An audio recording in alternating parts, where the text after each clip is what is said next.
এটা আমার দাদার দোকান, বাবার দোকান। আমার দাদা করছে, আমার আব্বা করছে, মারা গেছে তারা। এখন আমি আর আমার বড় ভাই ২ জনে করি। এটা আমরা বিক্রি করে দিই। আড়তে, ঢাকা আড়ত আছে, ময়মনসিংহ আড়ত আছে। এইসব জায়গায় এইগুলা বিভিন্ন জায়গায়, বা কেউ যদি খুচরা কেনে ৫ কেজি ১০ কেজি তাতেও বিক্রি করি। টাটি সুপারি বলা হয়, সুপারিটা কেনার পরে, কাঁচা সুপারিটা কেনার পরে শুকানো হয়। পানি খাওয়ার জন্য যে শুকনো সুপারিটা, এইটারই মূলত টাটি সুপারি বলা হয়। হ্যাঁ, আমাদের এইখানে সোমবার শুক্রবার হাট। প্রতি অ্যাভারেজ ৫-৬ লাখ টাকা।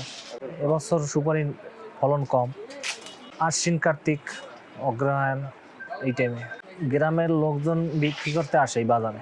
আমরা গ্রামের লোকজন থেকে খুচরো খুচরো করে কিনে বস্তা হিসেবে বিক্রি করি, বা খুচরাও বিক্রি করি। কেউ যদি কিনতে চায় খুচরা ৫-১০ কেজি, ৫০ কেজি, ১০০ কেজি, যেরকম যেভাবে কিনতে চায় ওইভাবে বিক্রি করি।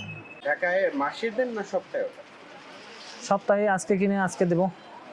এটা আমরা বাঁচতে আছি, বাঁচি ওই খারাপ উড়েই ফেলাই, আর ছোট বড় আলাদা। আপনার বাজারটা কেনার পর কালা আছে, কালাগুলো বাঁচা লাগে, পচাগুলো এইগুলো উড়ান লাগে, আর ভালো করে আর পাঠান লাগে। না ছোটোটার দাম আলাদা, তো যেরকমের না বাঁচলে আবার খাইতে চায় না আর কি। ভালো মান ভালো করে দেওয়া লাগে, এই কারণে বাঁচা লাগে।